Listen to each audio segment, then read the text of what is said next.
Hello and welcome to another episode of Empowering Discussions with a Disabled Man. I'm going to be speaking with Terry Thompson today.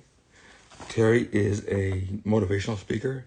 He's an author, a speaker, an entrepreneur, a mentor, certified training developer, leading expert with over 25 years of knowledge and experience leading others to personal and professional success. And on a personal note, he is one of my favorite speakers. He's one of my favorite people to listen to. He has a sense of command and certainty that speaks to me and changes how I look at things following our discussions. So I'm going to bring him in when he invites himself, and then we'll see what the discussion is. Here we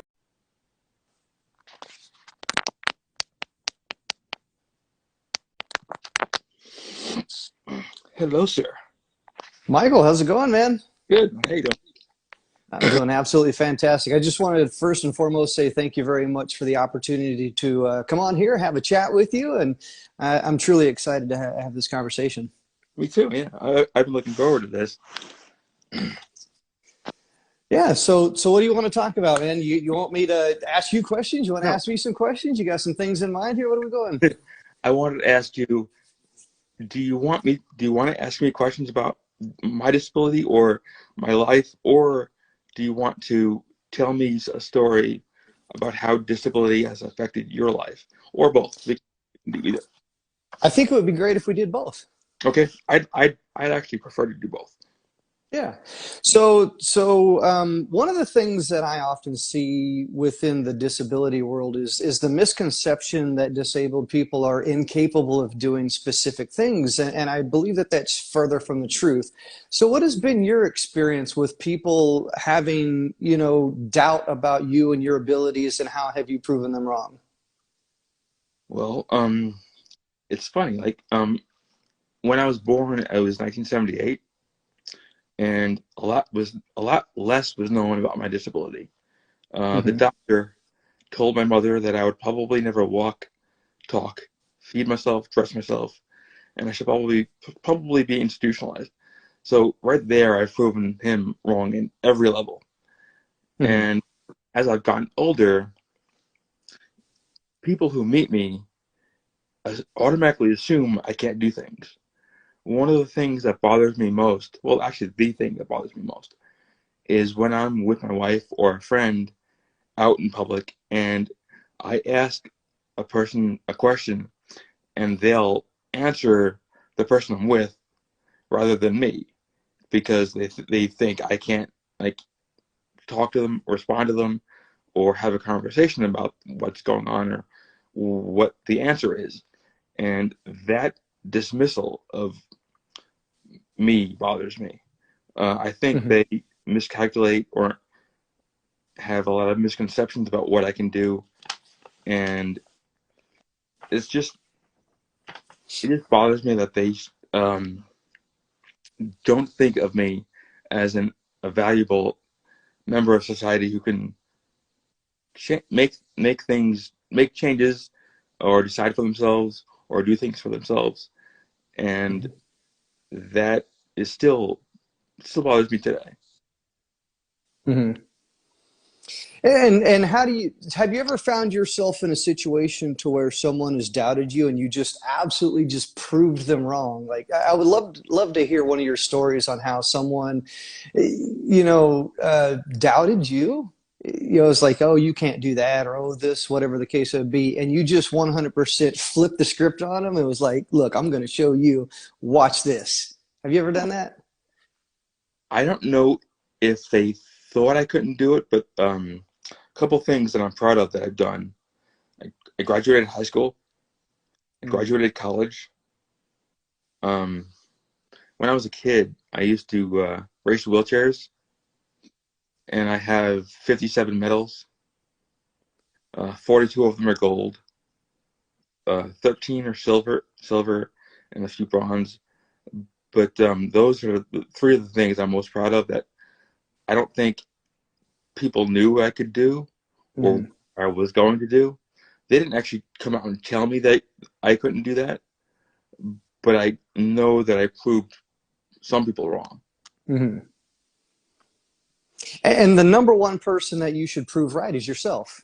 Yes, yeah, you're right. You're right. I truly believe that. No matter what people think, here's the thing that I've discovered over throughout my entire life is that people will often judge you from a place of their weakness because they do not understand your strength. And when you show up every single day and you take action, see, the thing is that nobody that knows anything about us does not know what our capabilities are.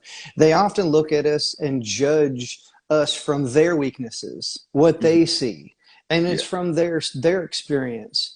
And, because somebody has a bad experience with one person, it doesn't necessarily mean they're going to have a bad experience with the next person.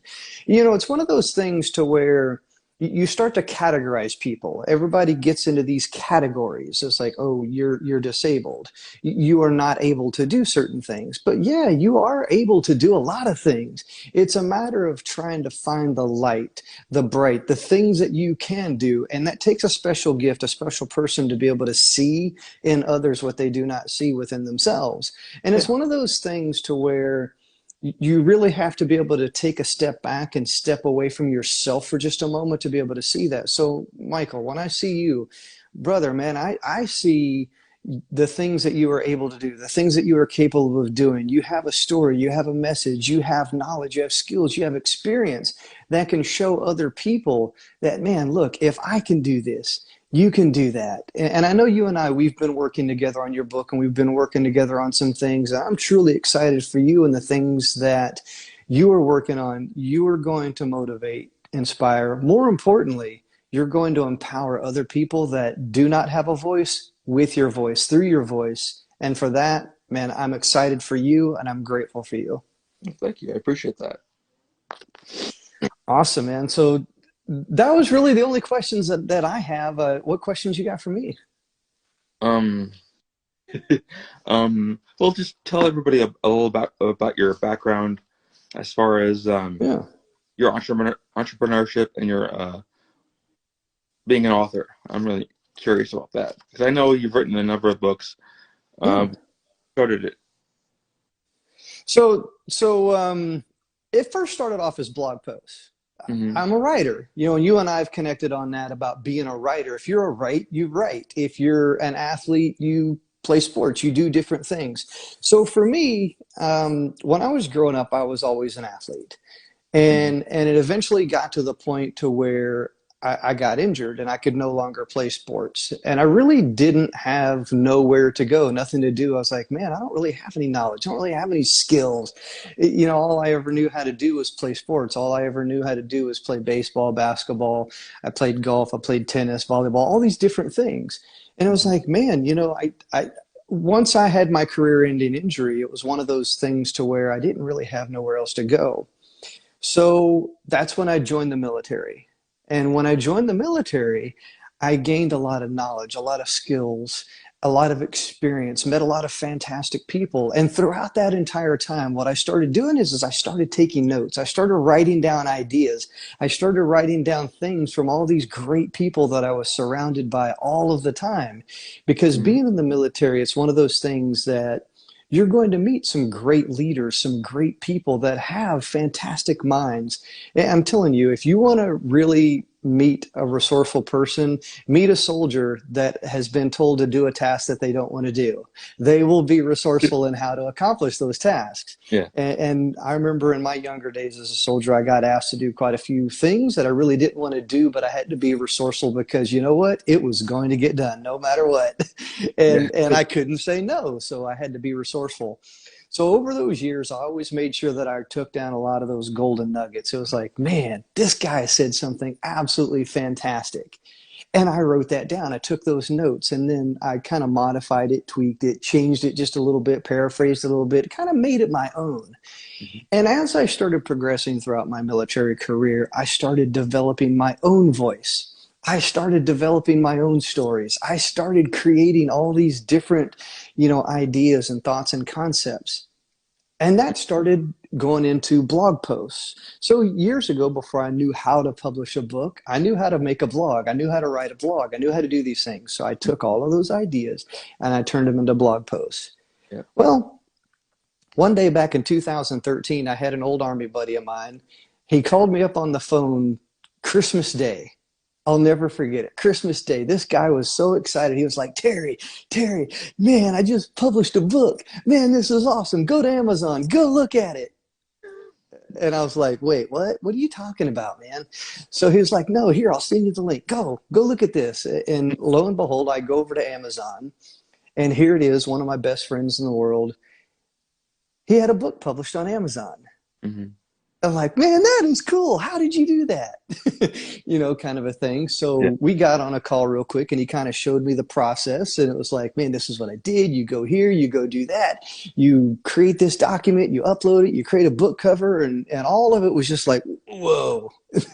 It was just so overwhelming at the time. So what I did is I sat down for 17 hours. Mm-hmm. 17 hours. I sat down and I was like, I'm going to do this. I'm going to make this happen. So that's exactly what I did. For 17 complete hours, I went through the process of downloading certain software, all this book editing software, cover design stuff. I started piecing all this stuff together. I started taking my blog post that I had written about leadership.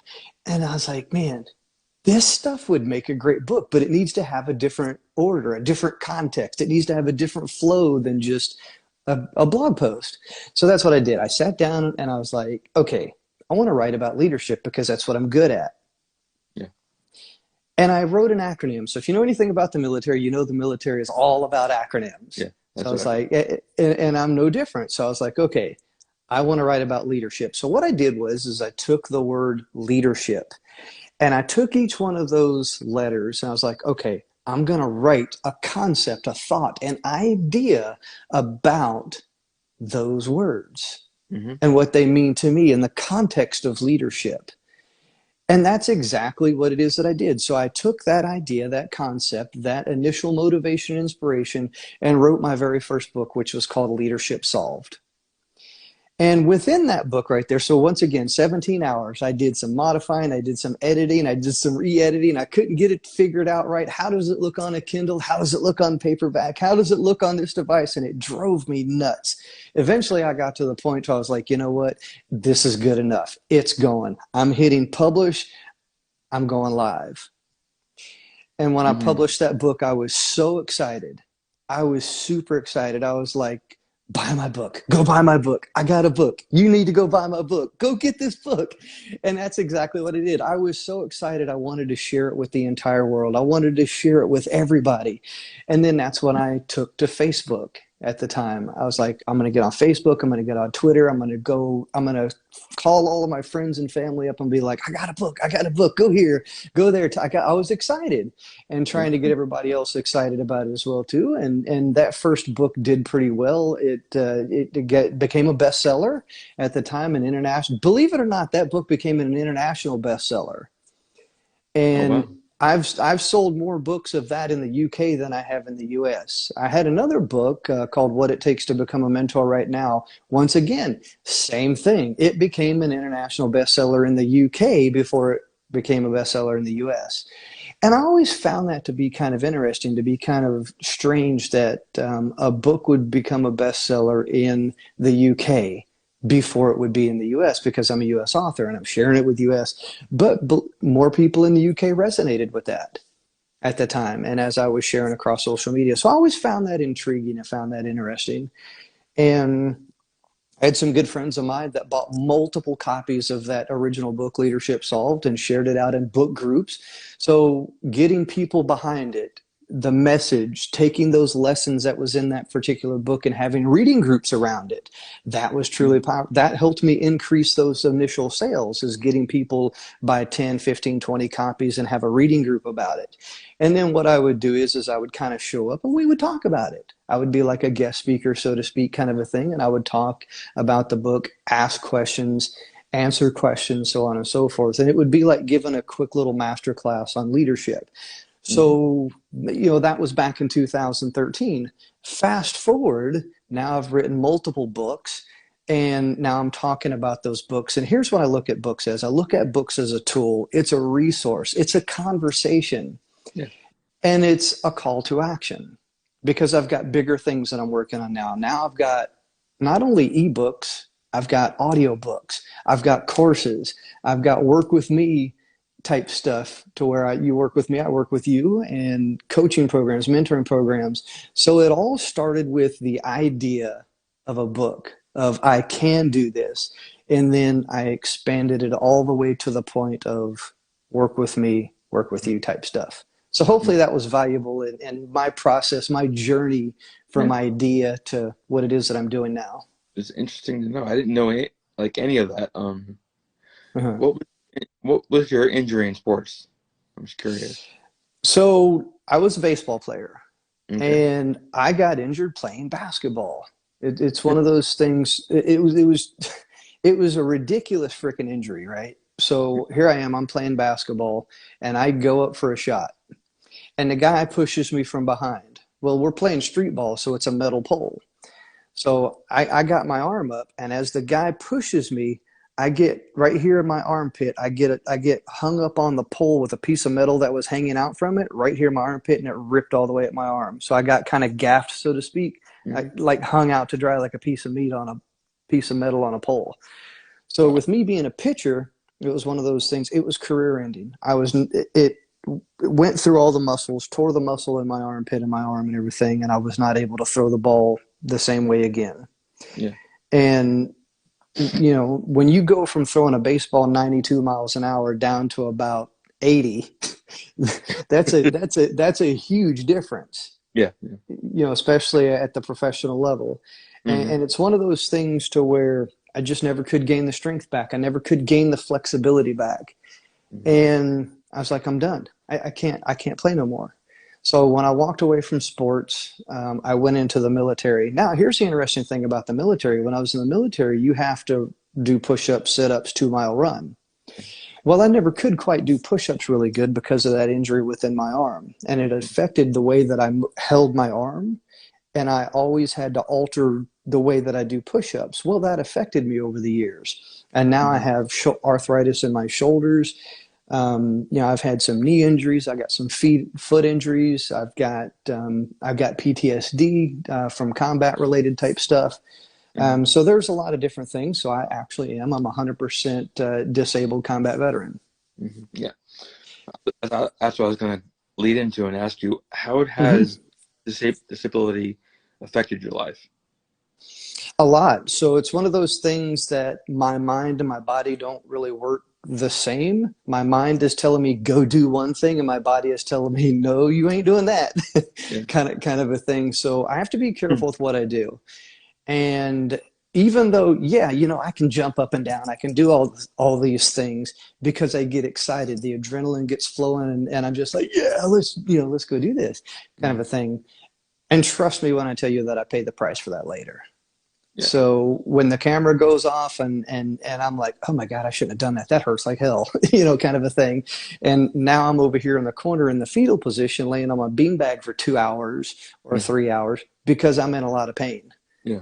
And that's one of the things that I try not to show to people. I try not to show people my pain. Hmm. And you'll see a post. You'll see a post on my Instagram that I posted the other day where I said I've cried too much in the dark not to smile in the light. Yeah. That's what I'm referencing. I'm referencing a lot of the pain that I deal with each and every day because I've had days to where I wake up and it's like, you know what? I'm not feeling this. It's not happening, and I'm just curled up and I just want to sleep all day. Hmm. I have those days, and a lot of people look at me and they're like, disabled. What? You're not disabled. What do you mean disabled? Yeah. And what they don't understand is that there's different types of disabilities. There's different types of things. Yeah, I'm not trying to be a jerk here, but no, I'm not in a wheelchair. I probably could be. Yeah. You know what I I'm get saying?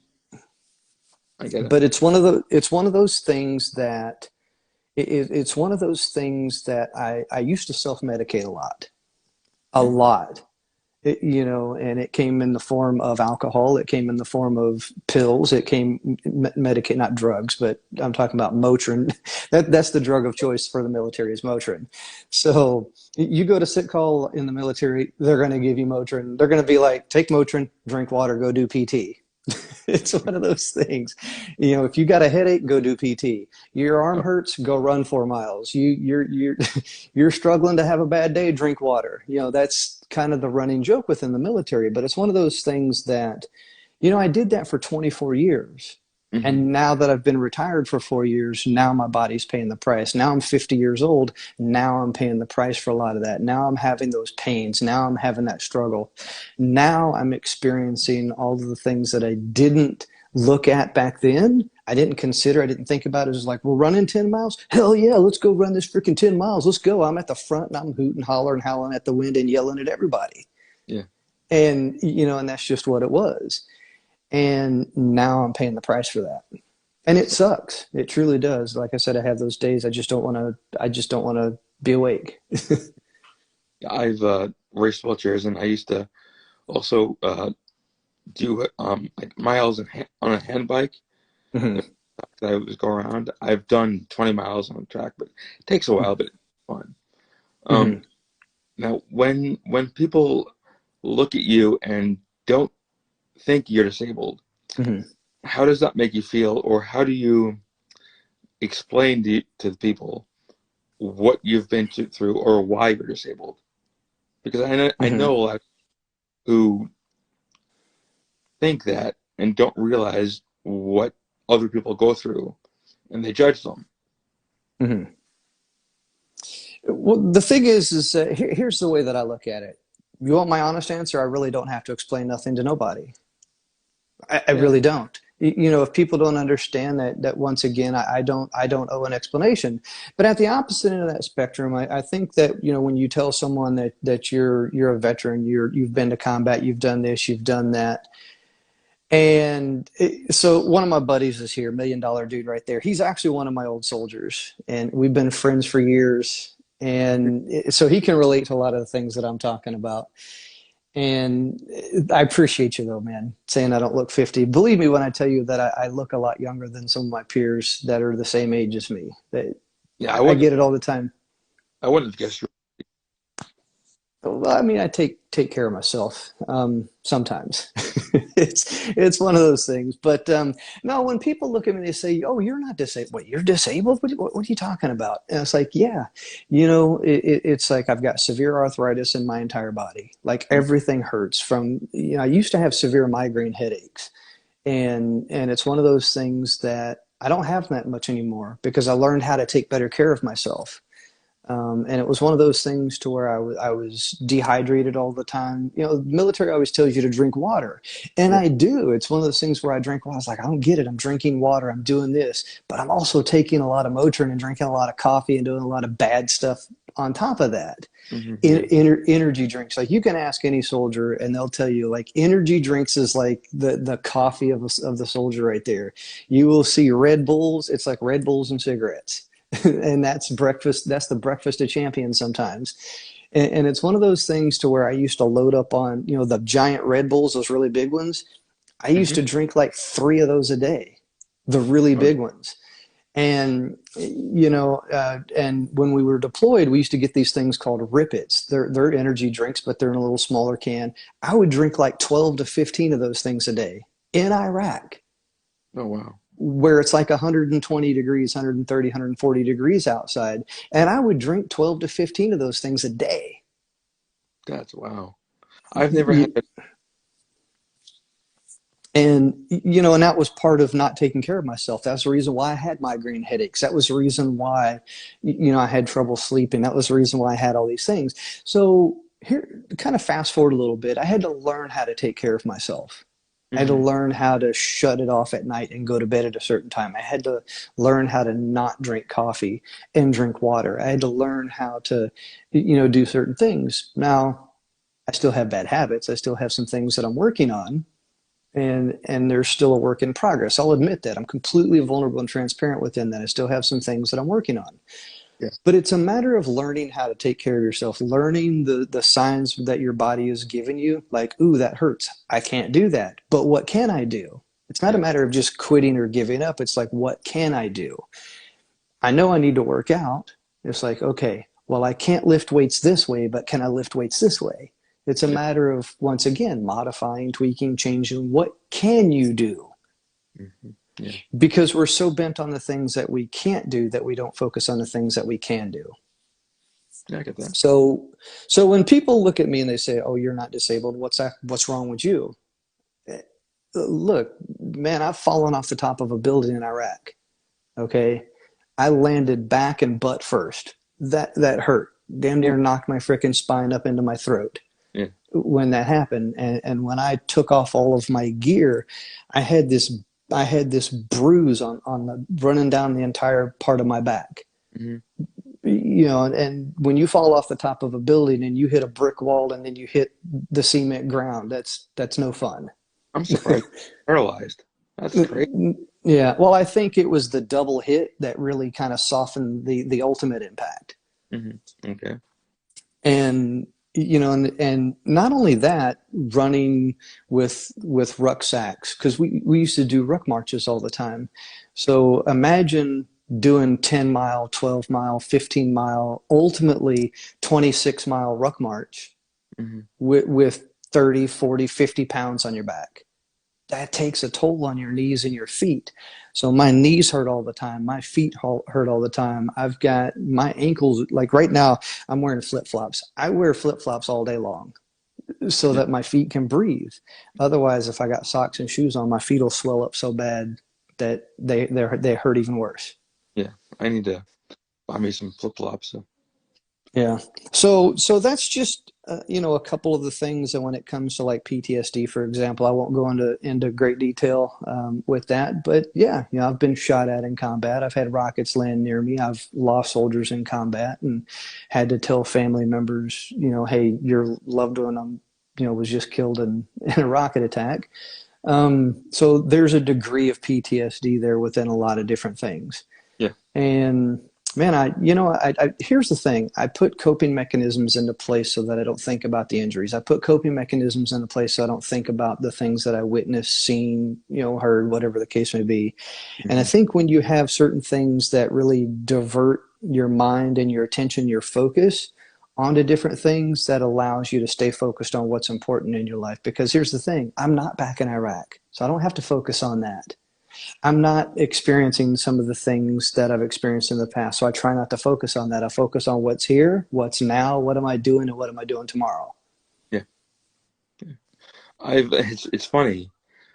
When I'm out, the thing I get a lot is people thinking that I was in Iraq. Or I came back and I got injured because of the war. Mm-hmm. Yeah, you know, unless people have been in some of those places, they would not be able to relate to the challenges of those areas, especially when it comes to not walking on flat ground everywhere that you go. You know, that in and of itself, it hurts your feet. I don't know what it is, but walking on rocks all day long is not very comfortable. Well, I'm sure. That's one of the things I like about my disability. I never get to have to walk anywhere other than, and I do, but I don't feel it because I can't feel it. But yeah, I don't actually have to walk on rocks or hills or whatever. Yeah, and that's just some of it. I mean, like I said, I don't want to dive too deep into a lot of the stuff that I do experience because I try not to focus on it. When I focus on it, that's when the pain comes back, and that's when the certain things come back. So I try not to focus on those things. And man, it's one of those. It's one of those things that, you know, it goes hand in hand with what I made on my post the other day. I've cried too much in the dark not to smile in the light, and you know, even though there are people that are out there that are suffering way worse than I am. There are people out there that have experienced way worse than I am. I am definitively not trying to stand here like, oh, I'm so privileged and this, that, and the other, that, you know, whatever the case may be. Everybody experiences different things differently. Yeah. And to some people, it's nothing. Like I guarantee you, like if I was to say some of the things that I've experienced to a guy like David Goggins, he'd look at me and be like, he'd laugh and be like, "Man, you ain't done nothing," Yeah. kind of a thing. And the same, there's other people that are out there that I could say the same thing. It's a matter of perspective. It's a matter of, you've heard me say this before. It's a matter of that knowledge, skills, experience, perspective. Yeah. You could be telling me stuff all day long, and I'm sitting there, look, Michael, what are you talking about? Come on, bro. You know what I'm saying? It's one of those things like, you got this. Like, you're nothing. And there's people that often underestimate people as well, too. And I truly believe that that's actually a shame. You can't really judge other people based off of what they're experiencing or what they have experienced, because it's their experience. Mm-hmm. And I truly believe that when other people have not experienced that, once again, there's that judgment part there again. When people that have not experienced what it is that you're going through, they won't understand it. They can't understand it. They can't relate to it. So when I tell somebody, "Hey, I'm in pain. I'm sorry, but I can't walk right now." Mm-hmm. And it's like, "Oh, come on, man. You're in good shape. You look great. You're fit. You're this, that, and the other. You should be able to walk." Well, yeah, I should, but right now I'm in some pain. Yeah. Yeah. People don't get that. I mean, after about 2 hours of walking, I'm dead tired. Hmm. Back hurts. I can't. I got to sit down. Yeah. And it's funny you talk about perspective, because I was just thinking about that the other day. My father taught me about perspective. It's just how you look at things. I Hmm. can myself to be very lucky, even despite my disability, because even though I'm disabled, there's a lot of things that I've done in my life that I'm proud of, and there's I've just had, even though I've had this disability, it doesn't really affect me as much as people think. Hmm. It's how you look at things. Yeah. Yeah. Exactly. And perspective is everything. Yeah. It truly is. And it goes in. So the book that I was talking about earlier, Leadership Solved, I have a little small section within that book where I talk about the five rights. Mm-hmm. And the original five rights actually changed. So in the original book, if anybody knows anything about me, being in the military, I always preached the five rights. I told my soldiers for 24 years, you must adhere to the five rights. So I've been talking about the five rights for a long time. Mm-hmm. And the original five rights is be at the right place at the right time, in the right uniform, dress, or attire, with the right attitude and the right action. I think those were the original five rights. See, I've been talking about the new five rights for so long, I almost forgot what the original five rights were.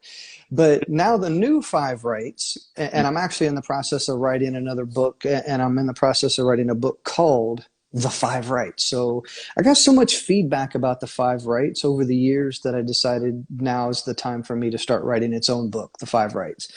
And now the new five rights are: be at the right place at the right time, with the right information, the right resources, the right attitude, and the right action. And I believe that when you adhere to those five rights, you will never be wrong. I truly believe that everything within life comes down to those five rights. And if you achieve success, it's because of those five rights. If you, I don't want to say achieved failure, but if failure was the result, you probably didn't adhere to one of those five rights. And I'm starting to tie all those five rights together into stories of how those five rights were the reason for success, and how not adhering to one of those five rights is the reason for failure Mm-hmm. within particular situations. So it's an interesting process, and I truly believe that this book, The Five Rights, that I'm working on, is going to be the best book that I've ever written. Oh, wow. I like it. I've never heard of the five rights. That sounds interesting. Yeah.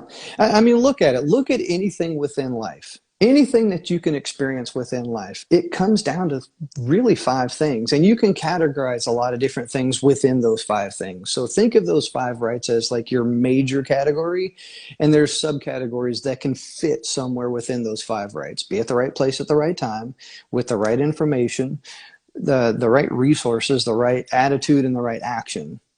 You Mm-hmm. adhere to those five rights, you will never be wrong.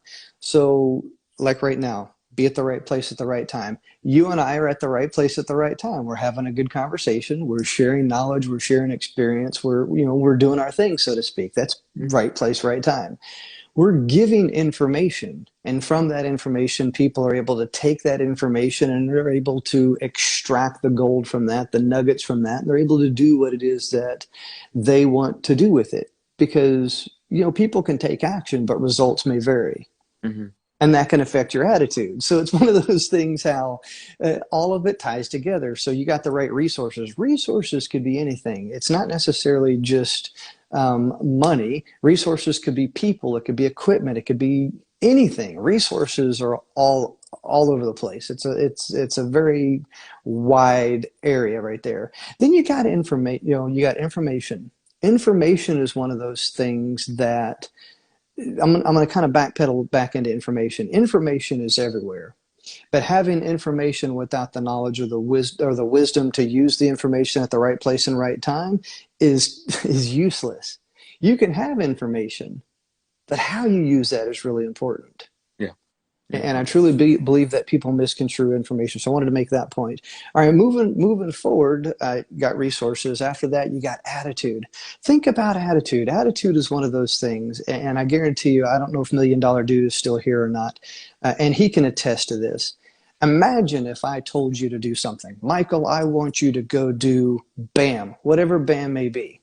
Mm-hmm. And immediately you're like, oh man, why do I have to go do that? Mm-hmm. That's a bad attitude. Yeah. And here's how I used to shape that. I was like, oh, you got an attitude, don't you? And then now we get kind of this dumbfounded look like, what are you talking about? I'm like, yeah, you got a bad attitude. You got the wrong attitude. Think about it like this. You get to go do this thing that I'm telling you to do, because I guarantee you 10 minutes from now, something else is going to come down that we have to go do. And imagine this. You're already tasked. You're over here doing this thing right here. That means I can't task you again. You're already tasked. So be careful with what you complain about, because the next crappy thing is coming right down the tubes here very shortly. And I used to reshape that attitude conversation with my people all the time. And I'm like, you know what? I used to love taking volunteers. And I would have people volunteer immediately because they knew the crap was coming. I was like, you volunteer for this stuff now, you don't have to worry about dealing with the crap later, because as the day progresses, the crap gets bigger. So it's one of those things. And there's always, I've discovered this within the military, there was always this one thing at the end of the day that we had to do that ain't nobody going home until we get this thing done. Yeah. And that's exactly how it'd be put. Ain't nobody going home until we get this done. And it was like, oh man, so then you had to bring everybody together. You had to do that one thing. You had to knock it out and make it happen. So attitude is very important. If you start complaining about the things that you have to do, be thankful for the things that you get to do, because if you start complaining before you really get started, you're defeated before you even really go. And I guarantee you the weight of that, it will defeat you, and it will keep you down and from achieving success along the way. Now, here's the important thing. The important thing is the right action, and that's the final piece of the puzzle right there. When you take the right action, and the right action is different for every situation, and I used to call it take appropriate action. Mm-hmm. When you take appropriate action, not necessarily right action, I used to say appropriate. But for this context, I believe that right is the answer here as well too. When you take the right action, nobody can take that away from you. But here's where people get hung up on, is that when you take action, people get results. You've heard me talk about this. You get a result. Whether that result is big, small, positive, or negative, it is in fact a result from your action. But here's the action that most people take when they get a bad result. They quit. They give up before they really understand that, you know what? Maybe I wasn't at the right place at the right time. Maybe I didn't have the right information. Maybe I didn't have the right resources, or maybe my attitude was off just a little bit. So I took an action. It didn't go right. I'm going to quit. Right there, you're defeated because you reverted back into a bad attitude. Yeah. So you see how that kind of ties together a little bit? Yeah, now, definitely. Taking that right action, it really goes into the point of, okay, give you a framework here. So everybody that's listening, if you've never heard this framework, here's a bit of tactical advice. When you take the right action, you're going to achieve a result. Whether that result is big, small, positive, or negative, keep in mind it is in fact a result. It's up to you to figure out a few things. Number one, you want to figure out what was supposed to happen. That's number one. What was supposed to happen? Mm-hmm. Number two, what did happen? Because what was supposed to happen and what did happen quite often could be two completely different things. Oh, yeah, definitely. From there, what I would do is I would put a line down the middle of the piece of paper. So 1, 2, that's what was supposed to happen, what did happen, a line down the middle of the paper. On the left-hand side of the column, what went right. That's the title for that. Then you put in that column all the things that went right. Those are the things that were successful. Those are the things that you can put back within your toolkit and you can continue taking action because guess what? They went right. They worked.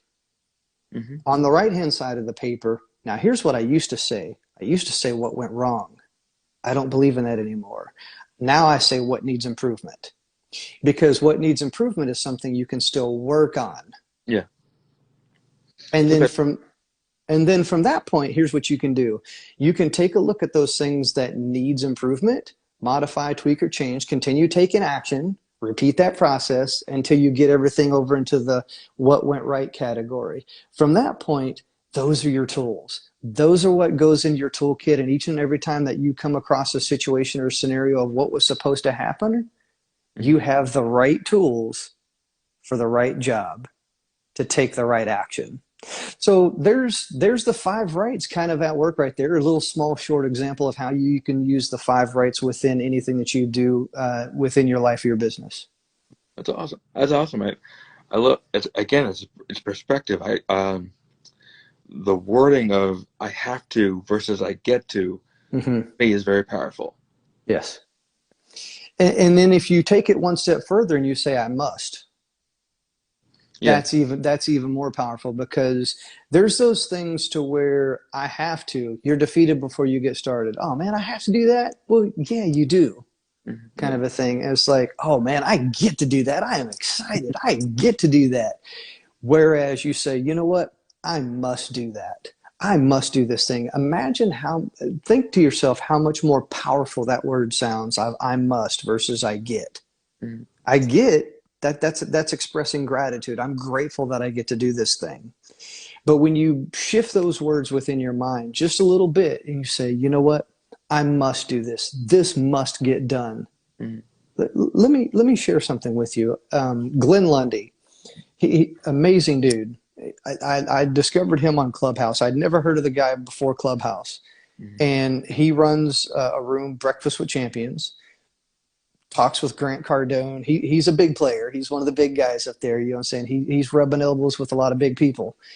And he had I heard him say a truly powerful quote one day. And it totally shifted my mindset on how I think about things. And it goes like this right here. If you don't win, who loses? Think about it. If you don't win, who loses? Well, that could be anybody. That could be your family. That could be your friends. That could be your business. That could be your employees. That could be the people on the team. That could be the people that are around you. If you don't win, who loses? Yeah. That should be a driving force right there for you to take appropriate action every single day. If you don't win, who loses? I love that. That's great. And I love how you brought up the word must because that lends to commitment. Mm-hmm. Also driving force, and it pulls you toward what you're doing. 100%. Absolutely. Because if you language is powerful.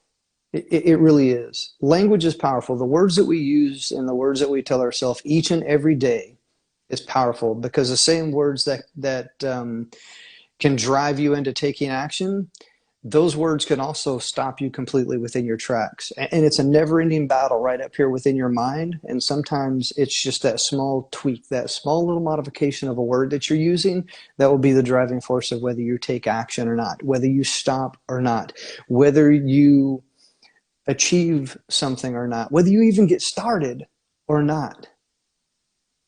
Yeah. You know, it's one of those things. And it's like, you know what? I must do this. I must do this. Yeah. And you will inspire others. I always tell everybody, people, no matter where you are, there you are. And people are watching you. People are listening, they're learning, they're discovering. And when you set the example for others to follow, others to emulate, you will empower them to take action through your actions. Yeah. And I, lead examples is a big thing for me, because if you do something and you lead by example, I the best way I learn is to watch and do. mhm. And when you lead by example, you show them what to do, and then that will hopefully get them to do that thing. Mhm. I love it. Hey, quick question, man. I'm not sure. We got some people in the audience. You got time to bring on guests, ask questions? Um, yeah. Anybody that's in the live that would like to join, just send a request, and I'll bring you on. I was going to say, I think it would be great we can bring up to two more people on the screen, so you can have four at a time. Yeah. And man, I think it would be great if we could take a question or two if anybody wanted to join up. Yeah, I'd love to dive deeper into discussion on leadership. Hmm.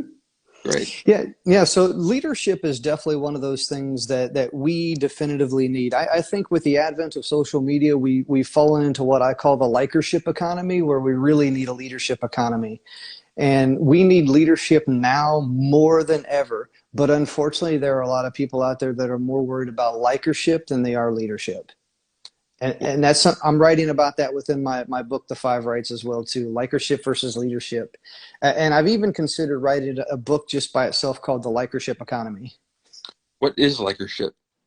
Likership. So likership is whenever you based all of your actions on whether people like me or not. Okay. You know what I'm saying? I'm only going to do this because it's going to get the likes. I'm going to do this for the gram. I'm going to do this for the Facebook. I'm going to do this for the Twitter. I'm going to do this because you know what? People are going to like me. People are going to like it. And the thing is that we are desperate for leadership right now. And I truly believe that whenever you get powerful leaders in play, here's the issue with that. The issue with that is that when you have a powerful leader that is in position, so to speak. And I don't really like to use the word position because, but it's there. It's like, position of increased authority and responsibility is how we set it within the military. So within the military, you get promoted based off of potential, and then you get you get promoted and you get placed into positions of increased authority and responsibility. And it's one of those things that one of the biggest values in the military is selfless service.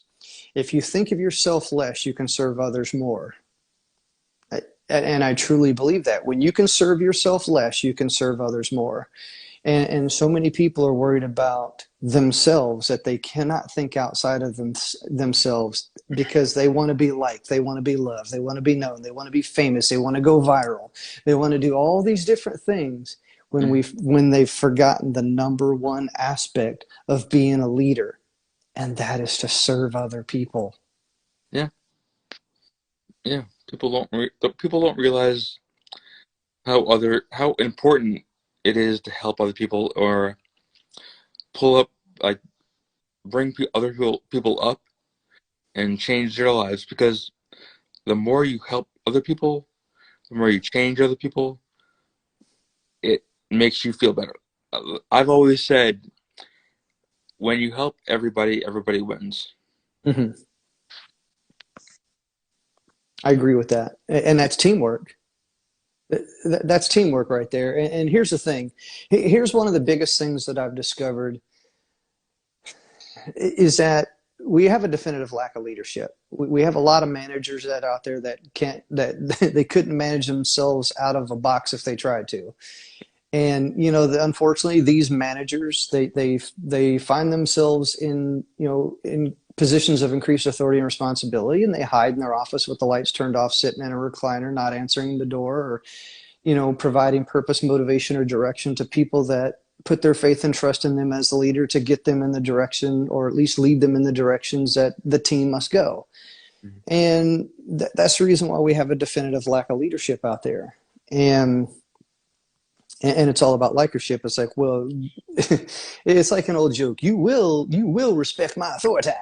It's kind of one of those things. And I was like, I don't have to respect nothing. Yeah. I'll respect you as a human being first, as a man, as a woman. And Mm. believe me, I've worked for some pretty powerful women as well too. There are some really strong women leaders out there within the military, and I've had the pleasure of working with several of them. And it's one of those things that I don't really care who you are, what your rank is, what your position is. If you're wrong, you're wrong. Yeah. And I'm going to let you know. Believe me, I used to go against the thing and I would stand up for my soldiers and I would do things that were wrong intentionally just to either prove a point or to be like, you know what? If I'm in my position of where I'm at, then I need you to trust me to do what it is that I'm going to do to get the job done. You don't give me a task and then tell me what to do, how to do it, and what your timeline is. Here's what I've discovered. If you give somebody a task and just kind of step back as the leader and let them take action, they will surprise you with the results. Oh yeah, I'm sure, because everyone does things differently in their own way. Mm-hmm. You can get it done correctly if even if it's done differently than you would have done it. Mm-hmm. Yeah, and that allows people to grow as well too. So I used to run a junior leadership program within my teams.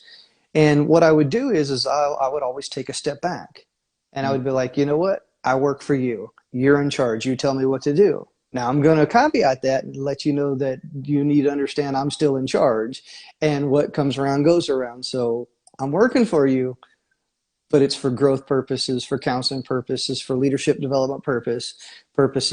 But I really didn't try to step in that way too much. It was like, okay, if you told me to do something, I'm going to support you. And once again, we would sit down and we would after action review how things were said, how things were done. Was it effective communications or not? Did you give me the right resources, right purpose, motivation, direction? And I would mold them, develop them, build them up, Yeah. and give them practice and give them feedback. And it was a constant process. And I truly believe in developmental counseling. In the military, it's one of those things. We have a process called developmental counseling. That's where you sit down and you counsel your soldiers and you tell them, once again, what they're doing right, what needs improvement, how can they modify, tweak, or change, upcoming events, all these different things. So I had particular areas that I used to focus on with when I would do developmental counseling, Mm. and that was keeping them on track. Hey, I need you to take this college class. I need you to go take this certification program. I need you to do these courses. I need you to, I need you guys to shift your roles so that you understand what this person's doing, you understand what this person's doing, and vice versa. I want you guys to now be in charge so that you understand what I'm dealing with. I'm down here where you are, so I understand what you're dealing with. And what that did is that built a 360-degree team to where everybody respected everybody understood everybody, and everybody could empathize with what everybody was going through. Because when I would tell people, hey, we got to do this, this has to get done. Oh man, why do we got to do that? There was none of that. It eliminated the complaints. It eliminated all that stuff because they understood where it was coming from now. Yeah. And when this person was struggling to do something over here, when I rotated jobs and rotated tasks, they understood. Now I know why you're struggling. Now I get it. So once again, it was a forcing function to get people to understand from different perspectives, different levels, what people are going through. Because at the end of the day, what you're going through, you're growing through. More importantly, you're showing through. And when you reverse those Okay. roles, Yeah. that's powerful. Mm. So Oh yeah. hopefully that was helpful to somebody. Yeah. Oh yeah. It was definitely helpful to me. I love the last thing you said about growing. That was powerful. Um, is there anything else you want to say about leadership? You still you still there, Terry? I believe that everybody is, yeah. Am I there now? Are we You're still there? breaking up on Uh-oh. you're breaking up on my end.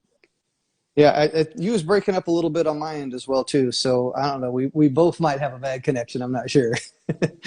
So here's the deal. I truly believe that everybody has leadership potential, but it must be nurtured, and people must be put into positions of increased authority and responsibility. Otherwise, you will never discover your fullest potential. Yeah, it's true. Yeah, if you're never given the opportunity to lead or be influential in whatever field you're in, Mm-hmm. it won't change you as a person, and it won't change the people around you. Mm-hmm. Yeah. I agree with that 100%. And anything is possible. Anything is possible. And when you first believe that you're possible and then take action and understand that you're going to make mistakes. I made a lot of mistakes over the years. Trust me when I tell you that when I was in the military, it wasn't perfect. I wasn't perfect. I made mistakes all day, every day, because I was trying different things, trying new things. I was going against the grain. I was like, look, boss, I need you to understand that I need to develop my team. If I'm in charge of my team, I need you to put your faith and trust in me to understand that I'm going to build, grow, develop, scale my team. Mm-hmm. Otherwise, if you're going to run my team, I'm going to sit over here and you do it. Yeah. And they didn't like that, but it was just one of those things that I had to make a lot of points and I had to get those points across. I was like, look, if you don't want me in this position, then you take me out of it. I'll go somewhere else and work. Look, I'll go talk to this guy. I'll go talk to that guy, and I will get myself a different, position, a different job, if you will. And you could do that. You could do that in the military.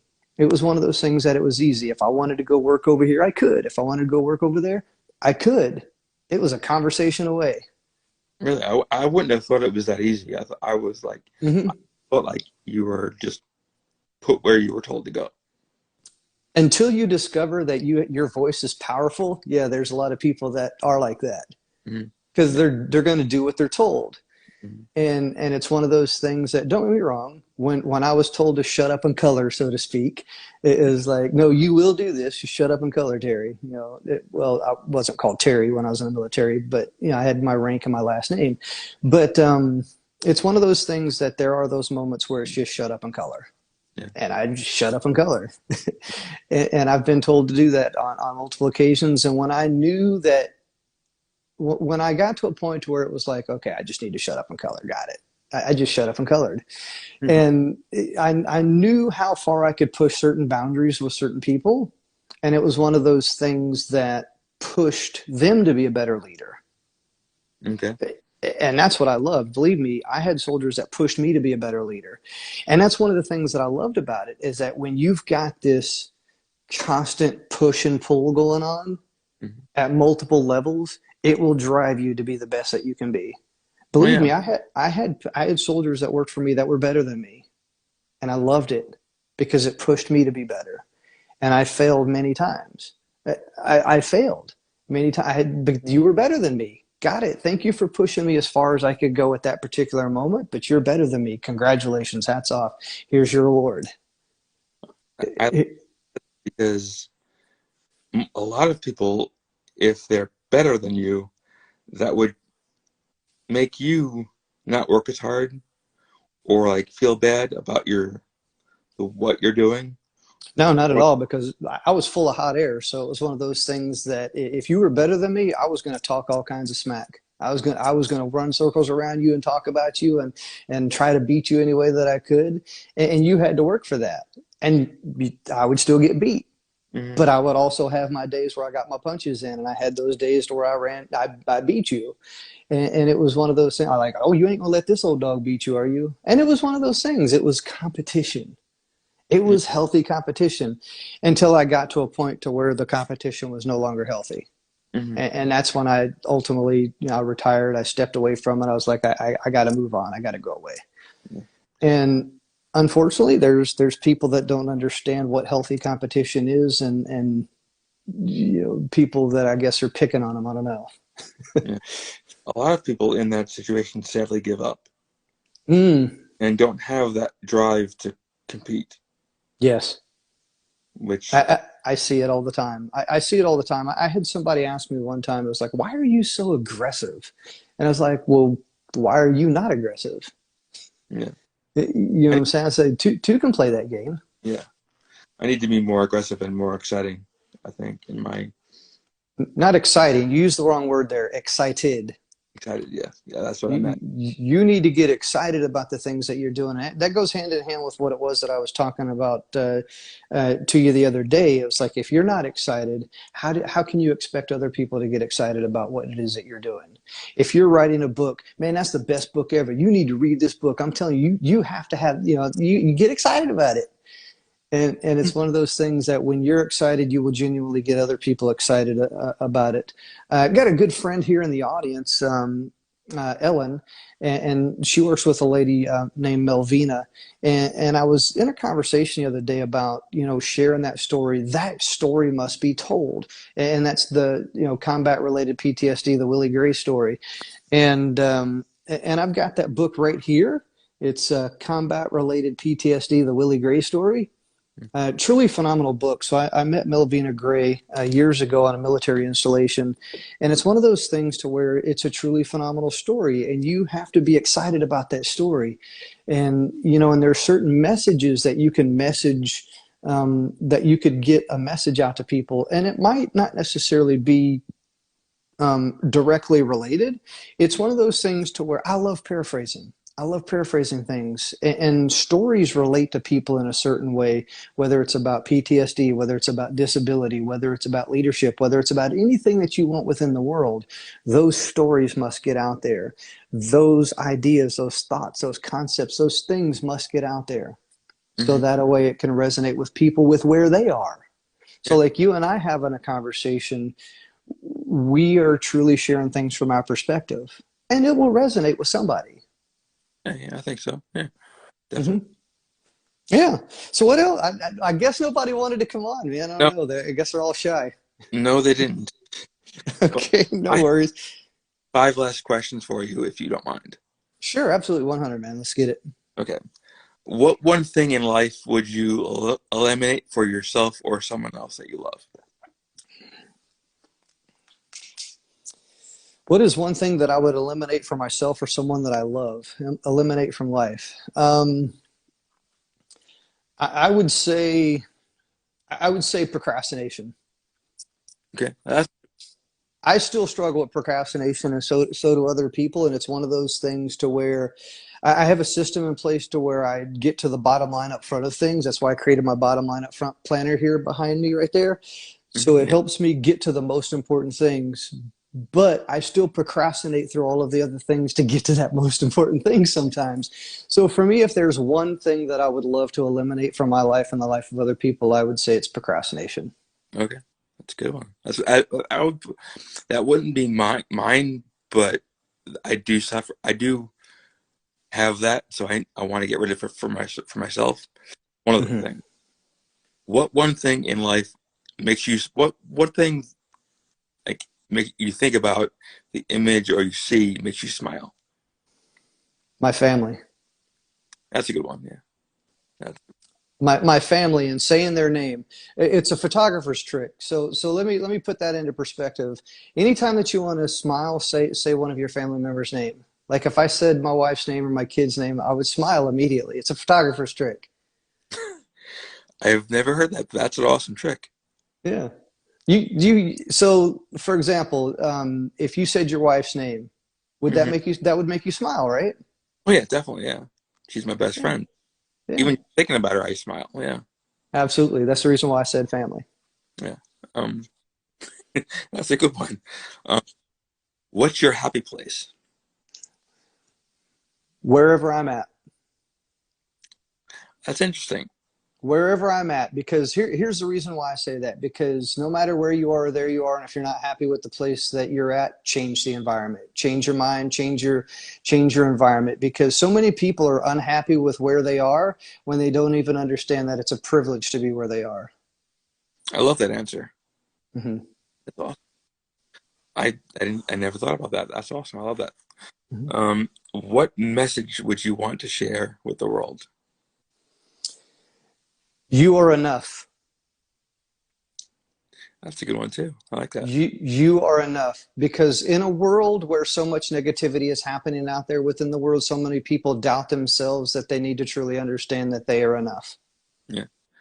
And that's something that I struggled with for many years. Not thinking that was enough. Because if I always thought that you needed to be doing something differently or large or strong or impactful to be enough. So I was striving for something different than what I was. Here's the thing. You will never be enough for other people if you're not enough for yourself. That's awesome. I love that. Mhm. Thank you. Okay, well, last question. What empowers you? People. People empower me. And here's the reason why, because people put their faith and trust in me every day to show up and to do the things that I do and to say the things that I say. And if I didn't show up, then I would not be able to empower other people. So I would say my voice is empowering. Me showing up and using my voice for the greater good, because people can use their voice in so many different ways that can disempower people. People use their voice and their actions in so many ways that discourage people.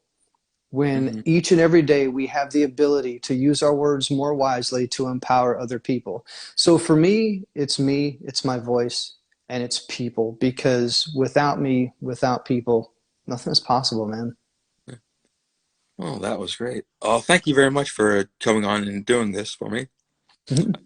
It's always great talking to you, and you've given me a lot of great things to think about. Yeah, thank you, man. I greatly appreciate the opportunity. Yeah, I'm grateful for you, and I'm excited for the things that you're working on. Man, I can't wait. I can't wait until, yeah, I just can't wait until all that comes out into the world, because people need your story. People need your book. They need your story. They need the things that you're working on. Hmm. I'm wishing all the best for you, man. Thank you. Well, thank you very much, and I'll talk to you soon. Awesome, man. Have a great day. Bye. Well, thank you to Terry Thompson for being a guest on Empowering Discussions with a Disabled Man. And thank you for the guests and everyone that watched and commented. And I will talk to you soon. Bye bye.